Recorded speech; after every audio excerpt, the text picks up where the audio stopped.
Just thinking about someone I used to know. My cousin, the Queen, in fact.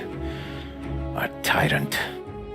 I tried to stop her, but things don't always go according to plan. She cast me out to a forgotten island and made short work of my allies, too. Lucky for me, I was able to commandeer a ship and began a new life for myself out on the high seas. Aye, but I hear that the Queen is at it again, and there's something darker behind her madcap schemes this time.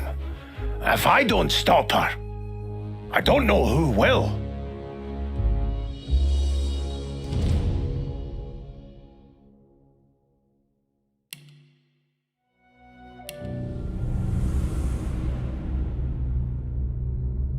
Oh, don't stare. How would you look after eons in some ghastly crypt? Your people are rather prone to death. Mine are not. Yet when I emerged from my completely unjustified imprisonment, I found them gone.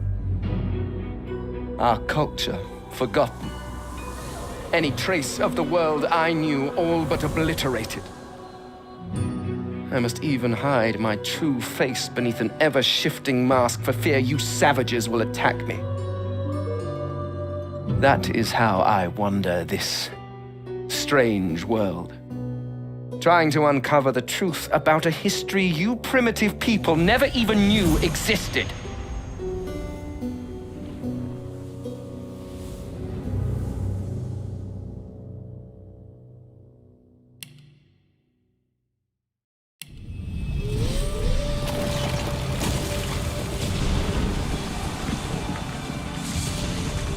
Once I was a crusader for the Divine Order. I pledged my life to Lucian the Divine. The war changed everything. He sent me to save the elves I grew up amongst. I arrived too late. Lucian ordered the use of death fog against the Black Ring, annihilating everyone I once knew in the process. Now I'm a mercenary killer, one of the infamous Lone Wolves. And my next target is none other than Lucian's own son.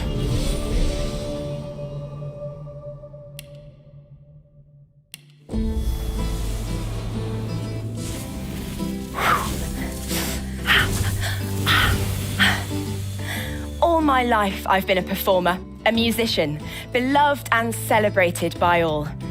But I have a secret. I'm also a playground for sprites and spirits and worse. The voice that rings inside me now is darker than any that came before.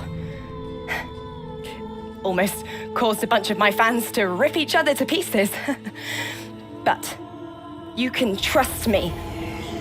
I've got this under control.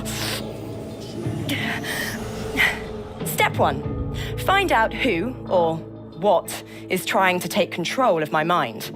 Step 2, make it sorry it ever tried.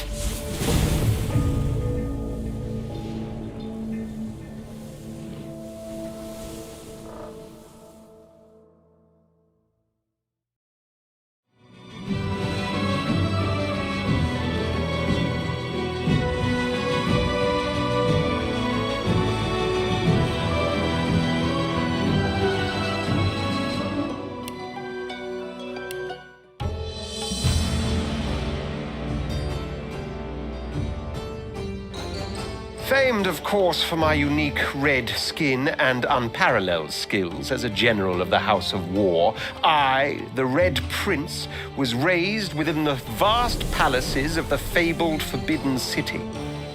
I was destined to become the next emperor. But my ambitions suffered a bit of a setback when I fell from grace for cavorting with demons. Now, I'm exiled and hunted by assassins. But I assure you, I remain undaunted and as determined as ever to claim my rightful throne.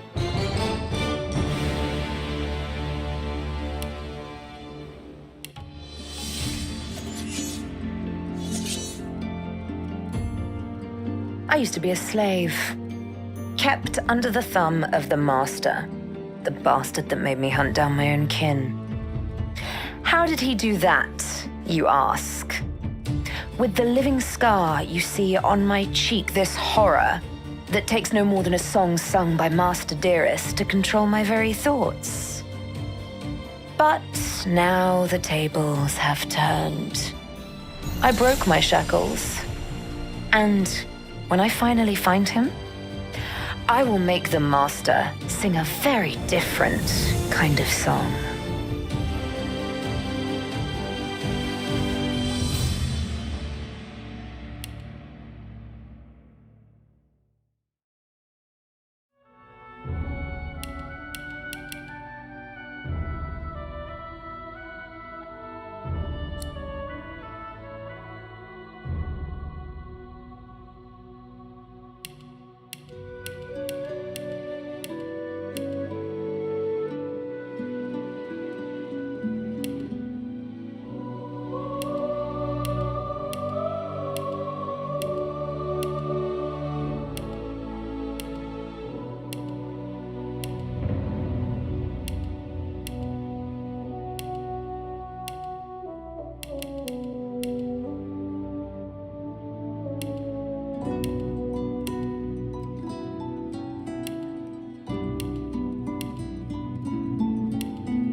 It all happened like I knew it would. A single drop of source magic. And, like flies to honey, the monsters swarmed. The rebel panicked. The carnage began.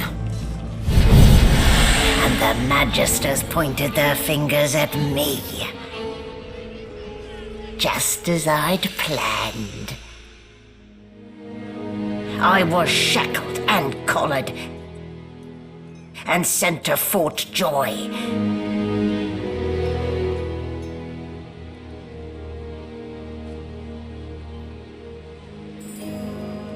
I'd come here to kill Godwoken. But instead I became part of their story.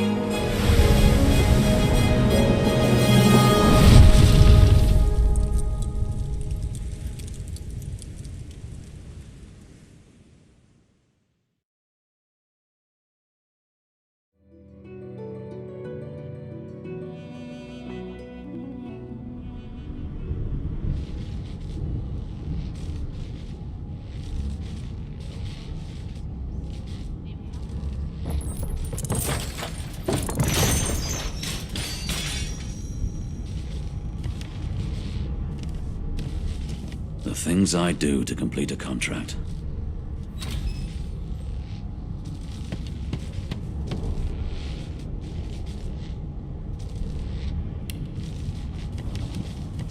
Being leashed by the Order once was quite enough.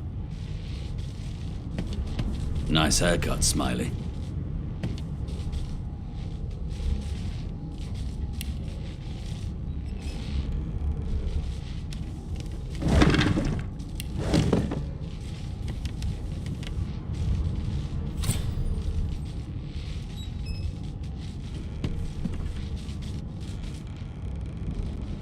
Rubbish.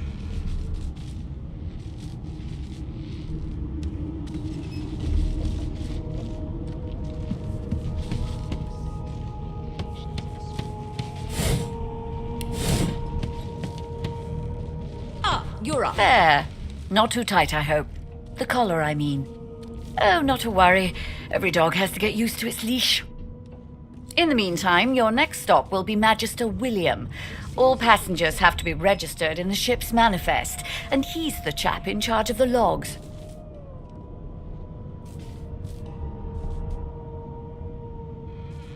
You'll find him on the other side of this deck, in the officers' quarters.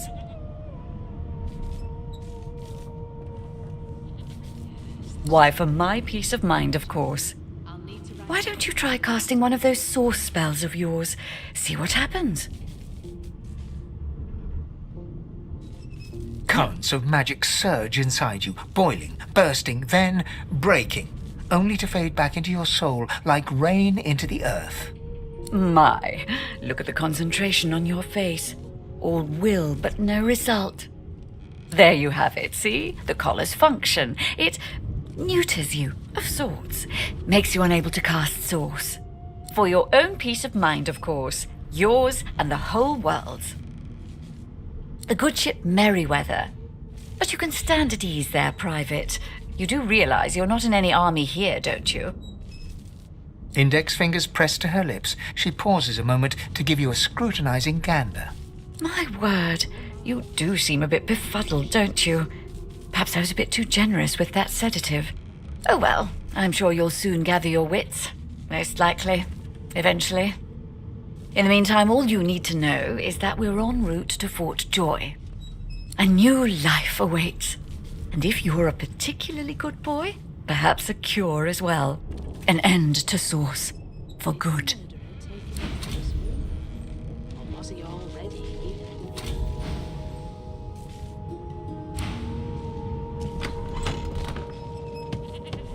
Bloody murder. Looks like someone's hit the Hall of Echoes a little early. A young magister stands pale and silent. Her knuckles whiten around her weapon as you pass. Behind the magister, a bloodied mass lies in a heap. Gore and limbs lie at odd angles. You can't make out a face amid the mess. There's been a murder. The sorcerer was killed by one of your own. Lucky you were busy getting your collar fitted at the time, or you'd be a suspect like the rest of them. Waters is investigating. She'll figure out who did it. Always does. Aren't you enterprising? I'll let Waters tell you no herself. Go ahead. She with the body. Was he already here? Ugly sight, isn't it? Burns me up this happened under our protection. We're extremely lucky no Voidwalker followed the source that did this. She looks up at you with a mirthless smile. I was on duty in your room when the murder happened. You were asleep the whole time. Didn't even stir. You're one of the only indisputably innocent people on the ship. Unless you can commit murder in your sleep, of course.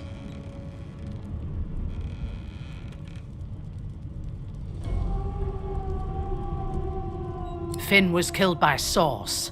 If a Magister could do that, there wouldn't be a Magister. It looks more like a passenger managed to slip their collar. And the rest, well, you see the evidence in front of you.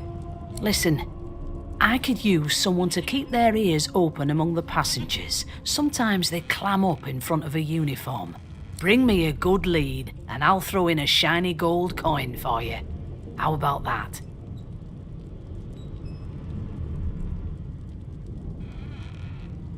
Thanks. I just want to catch whoever did this before they hurt anyone else.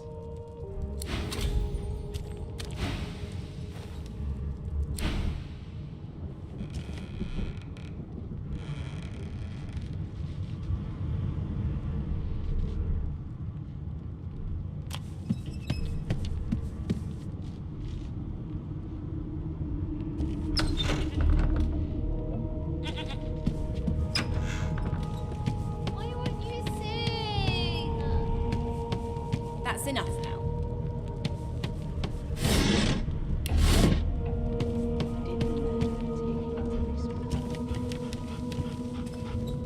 Ah, there you are.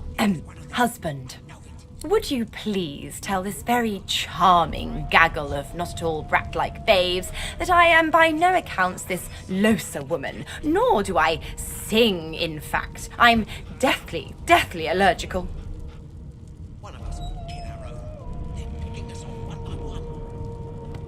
The young woman seems about to raise her hand, but quickly remembers herself and nods pointedly at the excited children. Who indeed? Why, my name is, Madame Josephine Gribbles de Peeve. The children break out into giggles. I say, it is. Her pinched face cracks into a great grin, and she shoos the children away from her with a laugh. Yeah, okay, you found me out. Go on and git, and maybe I'll sing you something when I'm good and ready. She turns to you, dark-eyed and dirty-haired, and smiles flatly. Gotta keep ourselves entertained, haven't we?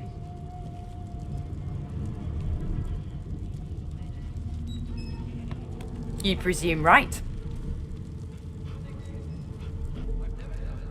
Thanks, but I already belong to an elite and exclusive ship gang. We play ball every day after lunch. You're too soft for it. You take care, though. Nope, trying not to find anything out either. Ignorance is bliss. The utterer, the better. Suddenly, her eyes cloud to an unnatural black. Greyish veins run down her face, and her mouth tightens into a cruel sneer. As quickly as they came, the clouds clear. She smiles as though no change came over her. Good luck, Chief. They don't care about us. We're like cattle to them. I'll give you that knuckle if you keep carrying on. Name? One of us wouldn't kill our own. They're picking us off one by one. Well, you aren't here on my list. Scram, eh? We're trying to catch a killer here. You think me mad? The elf is reading a volume of Cranley Hubert's famous encyclopedia. He looks up, his big round eyes scanning your body, absorbing every detail.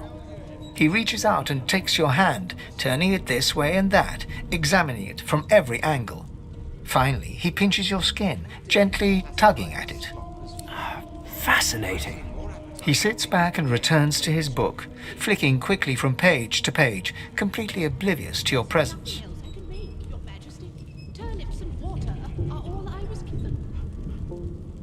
I am reading.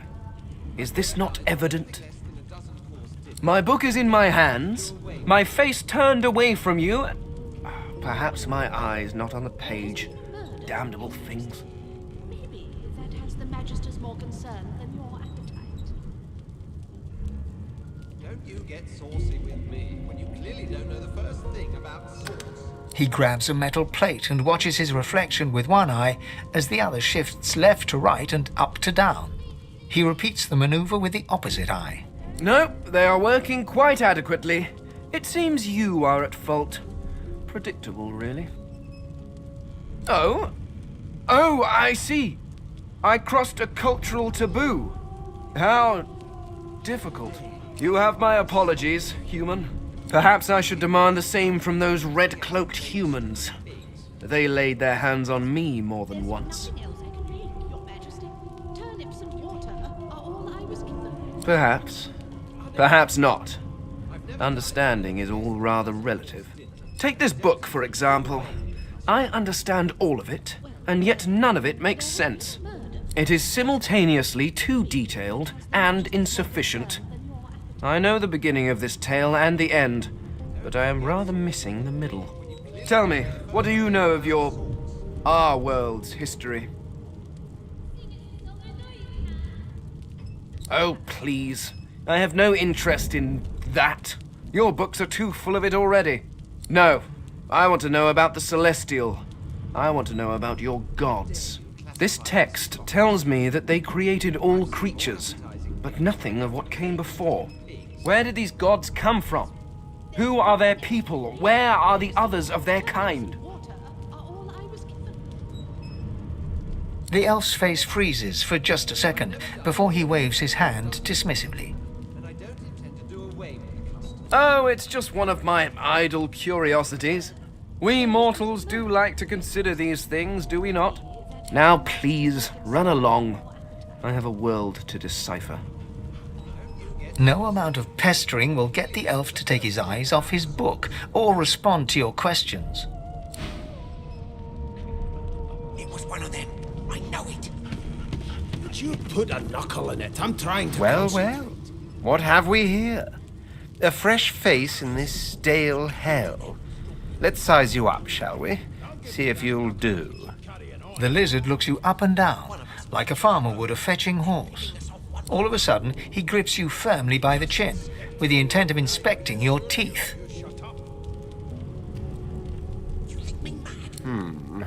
There's some discoloration, but I've seen worse.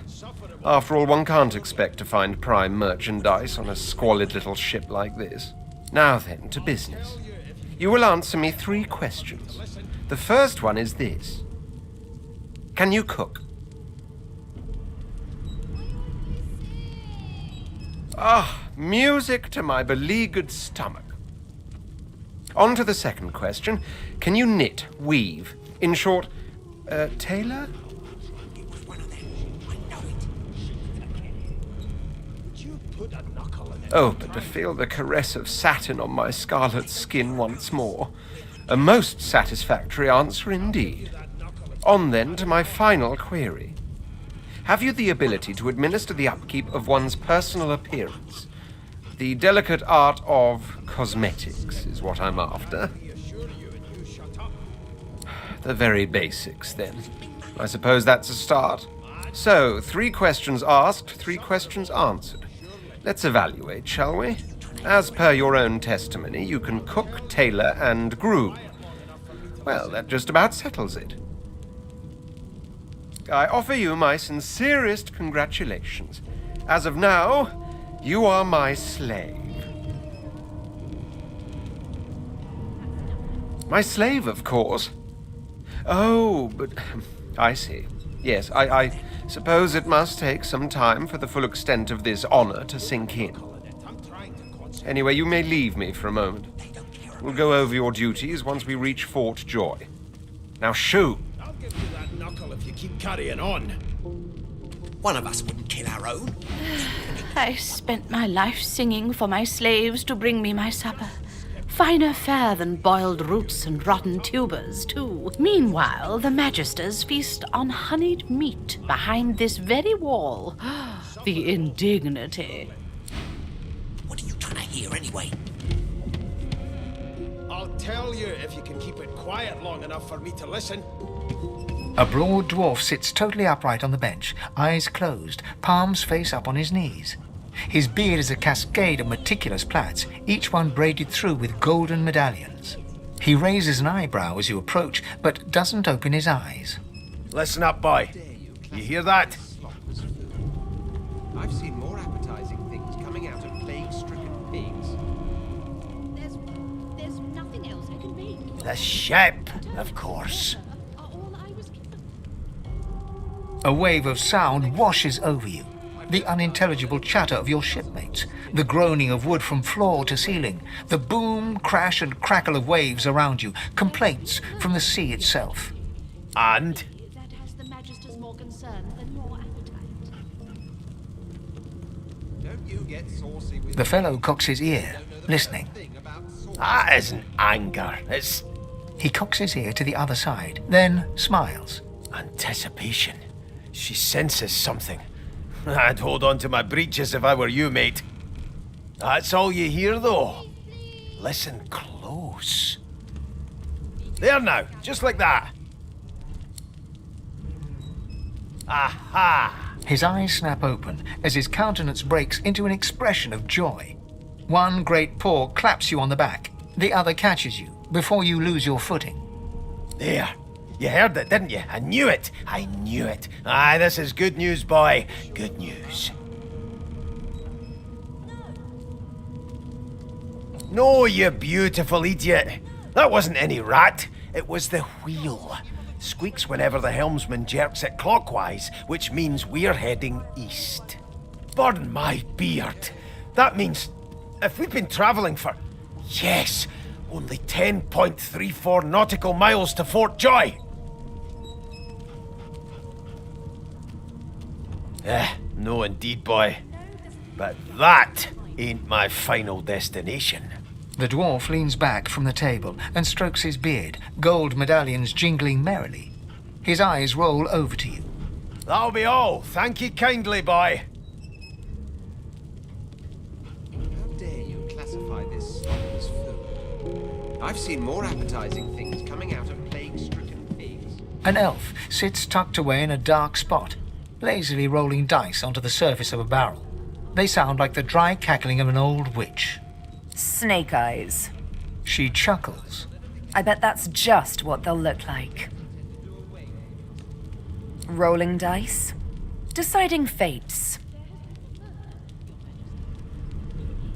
Don't worry, honey. It isn't yours. She looks you up and down with the merest hint of a coy smile on her lips. Never say never, though. She eyes you quite seriously. Not the future, no. But I can read the past in flesh. One of the perks of being an elf, you see.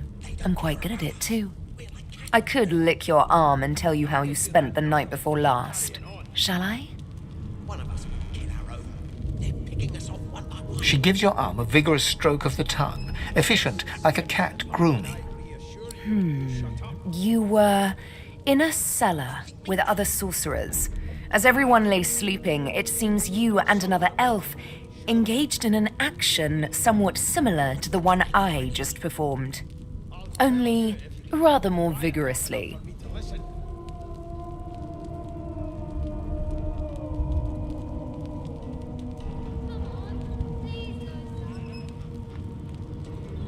Of course it is.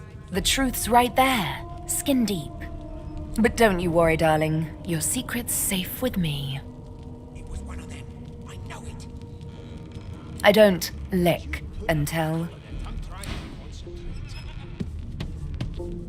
They don't care about us. We're like cattle to them.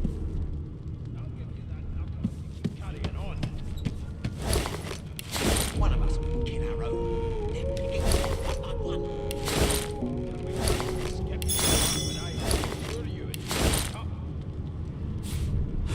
This again. Man.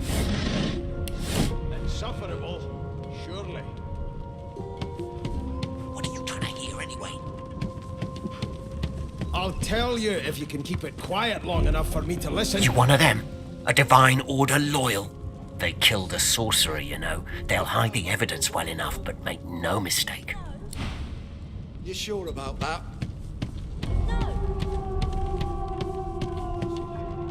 The Magister starts, recognition growing on his face as he looks right at you.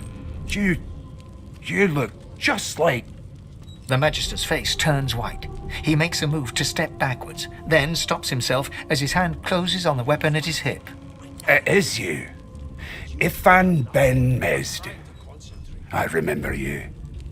You were my captain's commander way back in the war. I'll give you that knuckle if you keep carrying on. The Magister's eyes darken.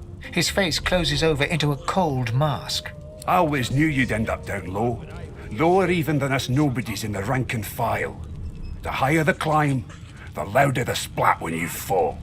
In Fort Joy, you're about to fall further than you thought possible. And I'll be listening for the splat.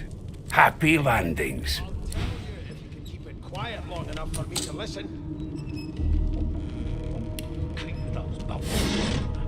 She tries to run, shoot to kill.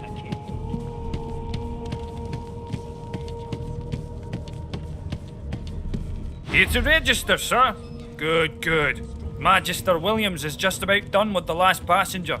You faring okay so far? I'm glad to hear it. You head on in now. Williams will get you sorted fast.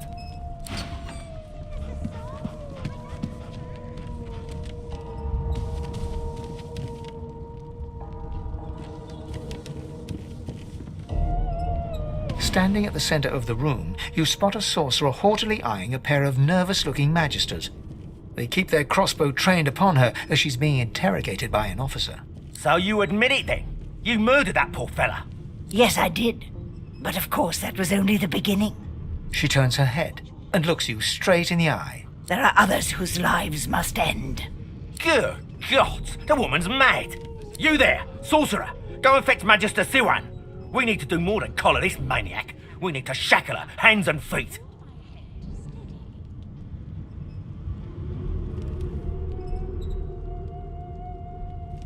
It means your journey draws to a close. Do stick around for its finale, though, because... She reaches for her collar and simply removes it. I'm just about to create a scene. Subdue her, men, quickly! If she casts Source, the Voidwoken will come. They'll end us all. She smiles with wicked satisfaction. Precisely.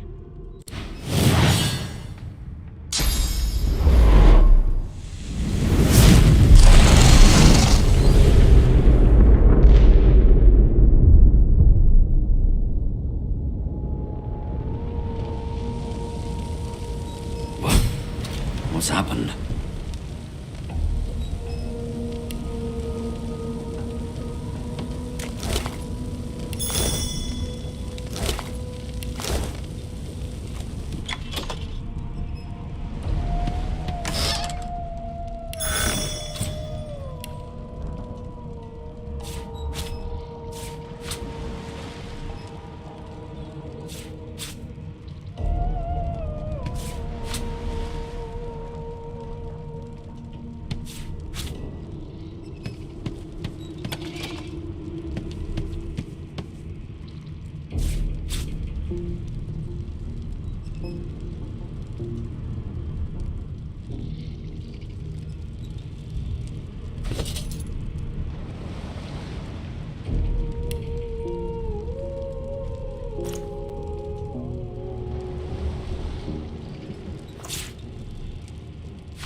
The young woman lies in a heap on the floor. She's breathing normally, but her eyes are wide open, like those of a corpse. Dark, greyish-black clouds swirl through them. No.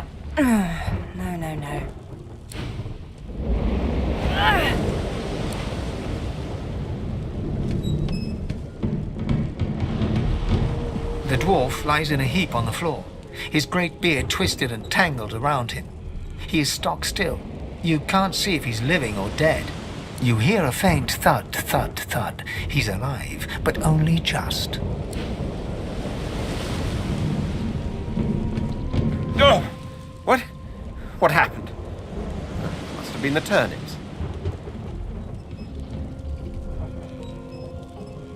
Water? Wine, for goodness sake!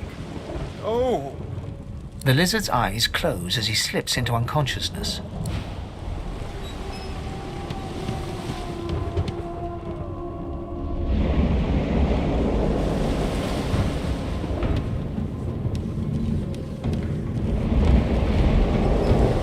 No, not the final dark.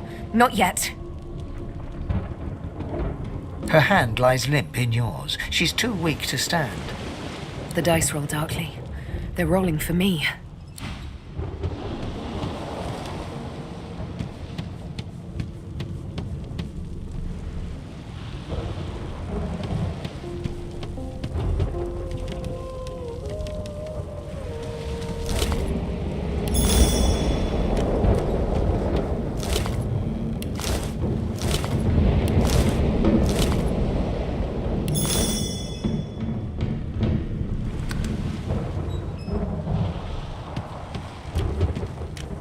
The Magister lies on the floor, unconscious and bleeding from a dire-looking wound.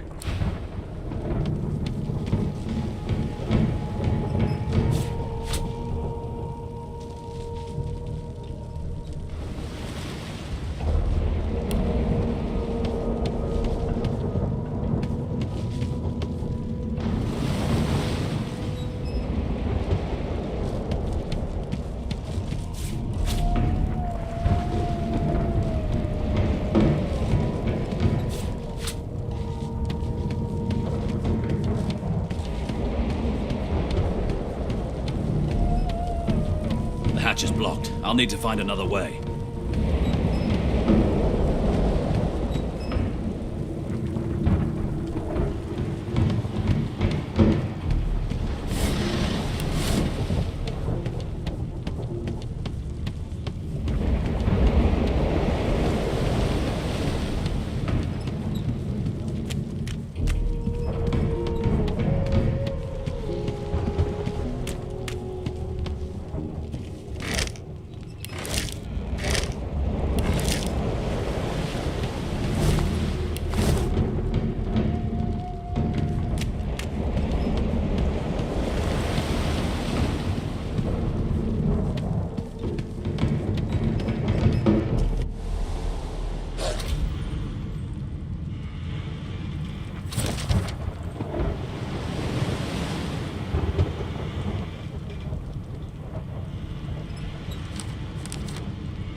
Damn it. Need to get off this wreck. Quick.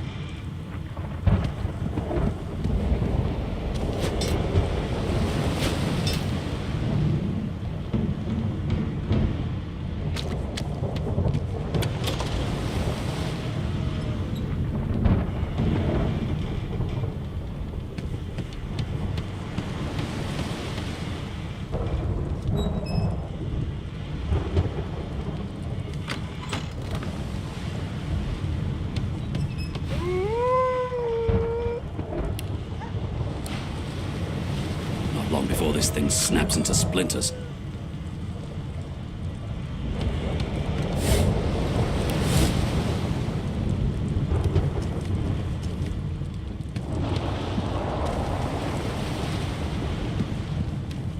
Oh, damn. That doesn't bode well. Onwards and upwards.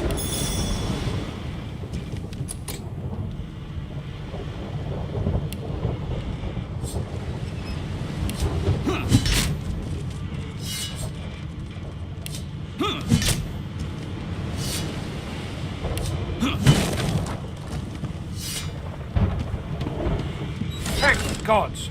By divine grace, who was that howling? He eyes the collar circling your neck and reaches a hand towards his blade. Another sorcerer!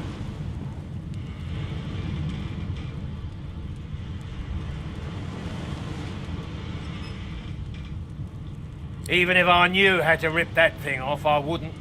Some crazy banshee comes screaming through, and now we got void bugs swarming up top. Saw it coming, I did. Sorcerer mutiny.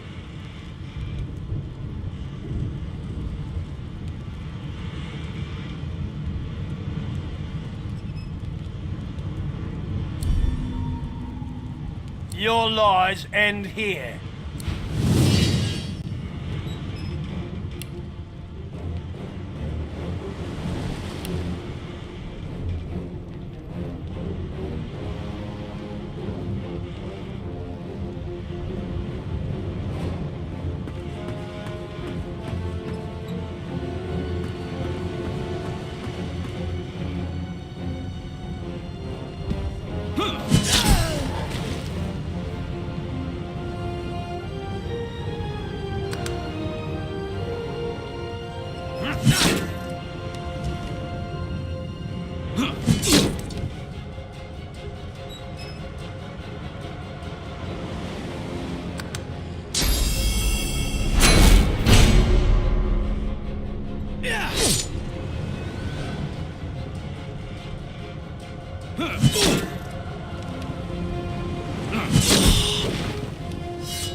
Ah, Alexander.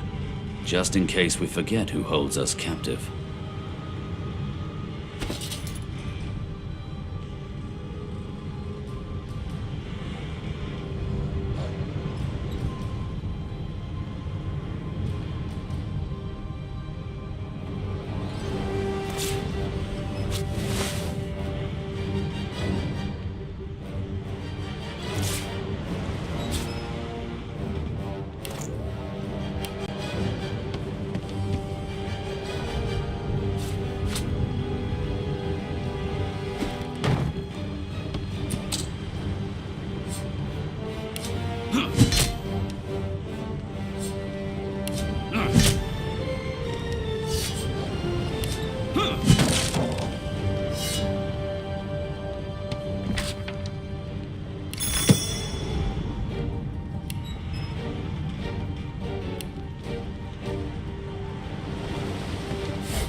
Something's pounding on the hull!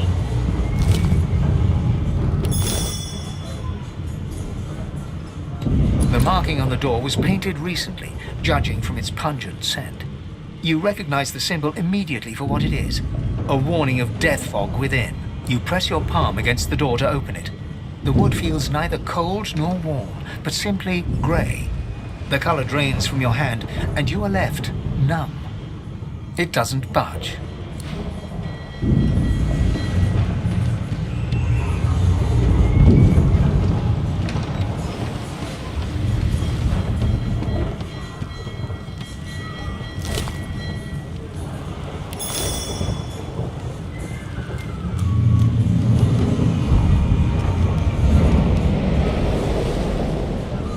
pass through the door and are suddenly face to face with an undead. His skull is bizarrely angular, and a glorious jewel sits in the middle of his forehead. The skeleton is quickly leafing through a volume of Cranley Hubert's famous encyclopedia, muttering to himself. No, no, no! What damn fools record knowledge on a pulped tree? It catches fire, it turns into must when wet, it cannot even resist acid! No wonder they're so bloody ignorant. The skeleton looks up and notices you for the first time. Oh, it's you. Shouldn't you be running and screaming or some such? The skeleton groans and looks back to his book, frantically flipping from page to page. Yes, indeed. It's the look of someone that wants to read the bloody book he's holding. Now, if you're really quite finished, I believe you have lifeboats to flee to.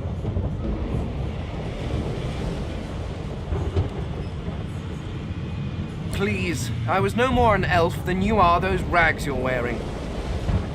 I had a mask, rather ingeniously designed, which allowed me to take that primitive form. A mask that was stolen by that damned witch after her little scene. Still, she'll drown with the rest of these fools, and I will simply pluck my mask from her cold, dead hands. The skeleton holds up his book in one quick, frustrated movement. I am trying to discover if there is anyone worth saving, and I will be damned if I let the lives of some mayflies get in my way. Go on, go, swim or drown or do whatever takes your fancy.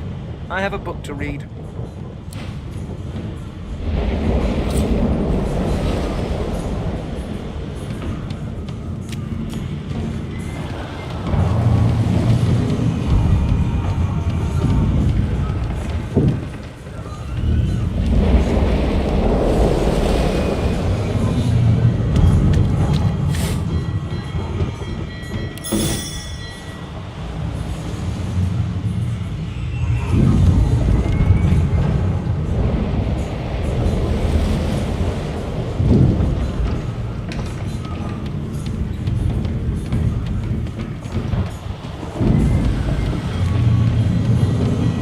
The moment you touch the door, your belly goes hollow and the door groans open. But an ashen shadow clouds your mind.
there's still a chance.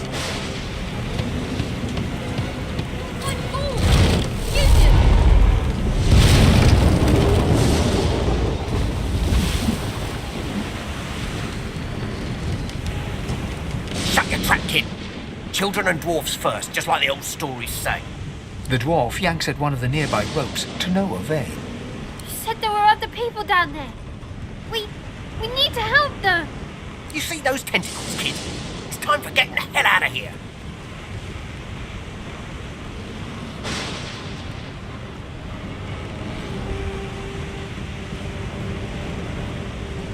Thank you! There's a ladder right over there. You can go straight down. You're gonna be the death of us, you hear? Had to open your big mouth, didn't you? You should never leave someone behind.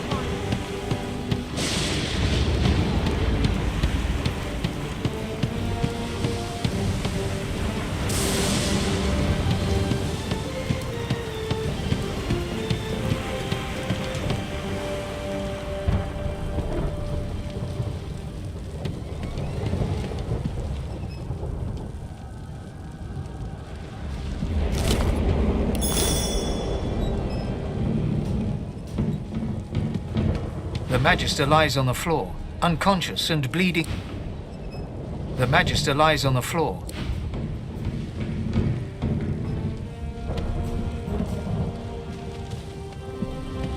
If you can walk, get yourself up the ladder. There's a...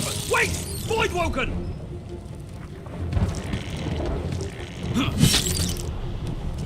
These beardless bugs won't sink the ship on my watch.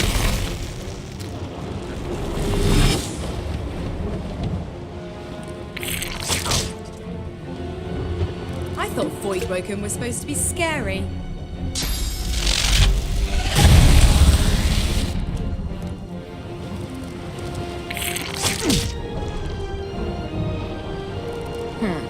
Let the games begin.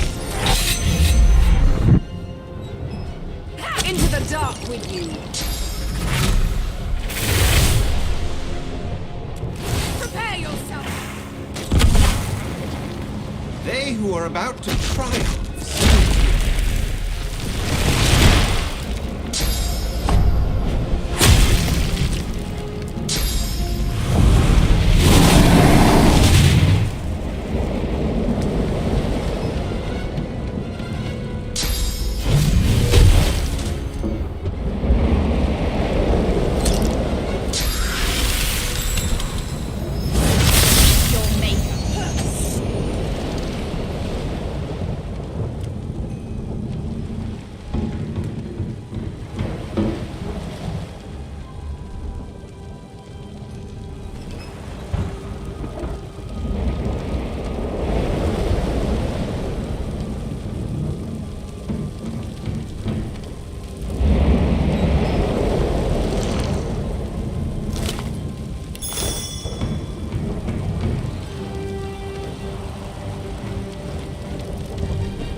Something.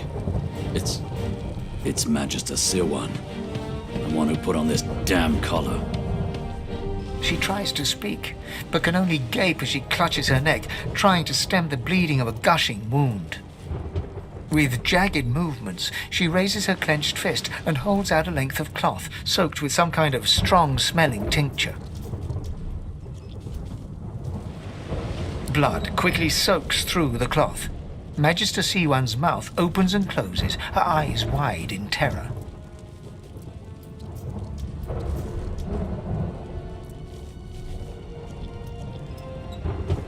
It's working. The pressure is stemming the flow of blood. C1 clutches your arm, her eyes locked with yours. Something within the ship snaps. The floorboards shudder. C1 struggles to her feet, clinging to you tightly. The ship lets out a deep groan, then cracks. Gods.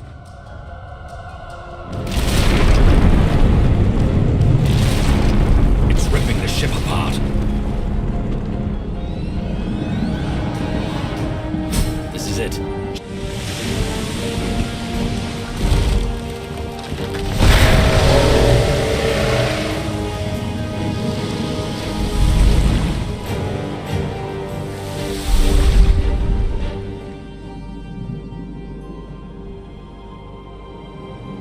I have plans for you, child. Rise.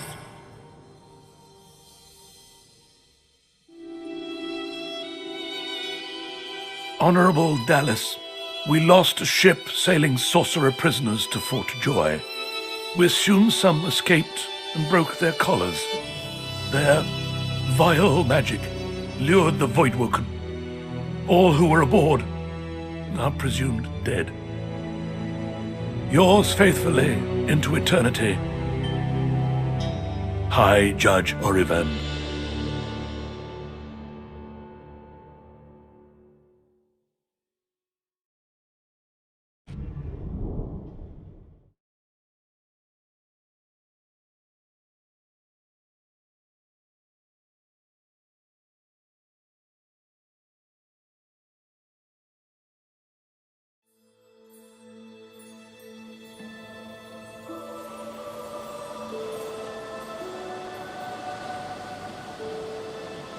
So the Order's right about one thing.